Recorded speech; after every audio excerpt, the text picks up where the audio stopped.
ఓం సర్వాయ నమః. ఓం శుద్ధేయ నమః. ఓం పరమాత్మ నమః. ఓం ముకుందాయ నమః. ఓం పావనాశాయ నమః. ఓం తేజసే నమః. ఓం గణపతియే నమః. ఓం విభగాయ నమః. ఓం దీర్ఘాయ నమః. ఓం సుదీర్ఘాయ నమః. ఓం అవిఘ్నాయ నమః. ఓం నవనాయకాయ నమః. ఓం హంసాయ నమః. ఓం బలినే నమః.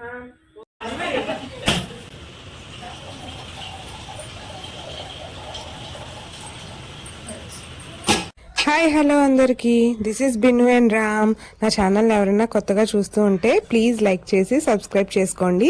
అలాగే సబ్స్క్రైబ్ చేసుకున్న వాళ్ళు చూస్తున్నట్లయితే లైక్ చేసి వీడియో ఎలా ఉందో కమెంట్ చేసేయండి. ఈరోజు నేను ఆదివారం నాడు త్రినాదుల పూజ అనేది చేసుకున్నానండి. ఆ పూజా విధానం, పూజకు కావాల్సినవి అన్నీ కూడా ఎలా చేసుకున్నాను ప్రతిదీ కూడా వివరంగా చెప్తాను. మీకు కూడా యూజ్ అవుతుంది అనుకుంటే వీడియో ప్లీజ్ లైక్ చేయండి. త్రినాదుల పూజని, దీనిని త్రిమూర్తుల మేళ అని కూడా అంటారు. ఈ త్రిమూర్తుల మేళ అనేది ఆదివారం నాడు చేసుకుంటాం అన్నమాట.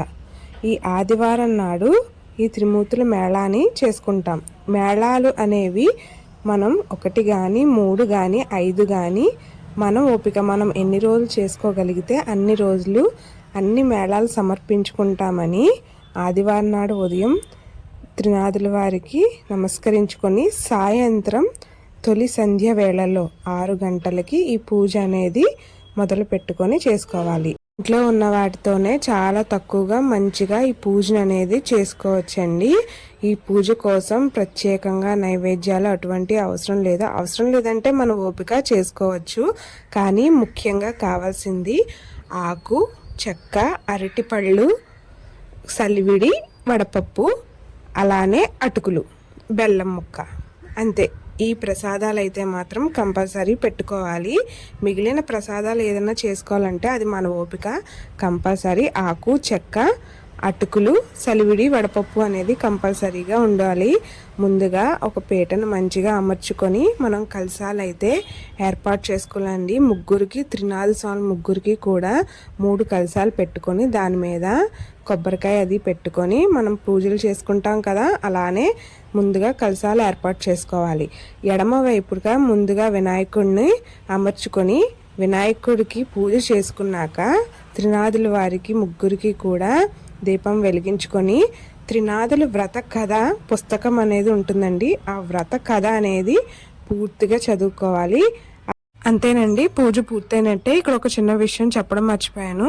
మనం త్రిమూర్తుల వారికి వెలిగించాం కదా దీపం అనేది, ఆ దీపం అనేది పప్పు నూనెతో వెలిగించుకుంటే చాలా మంచిదండి.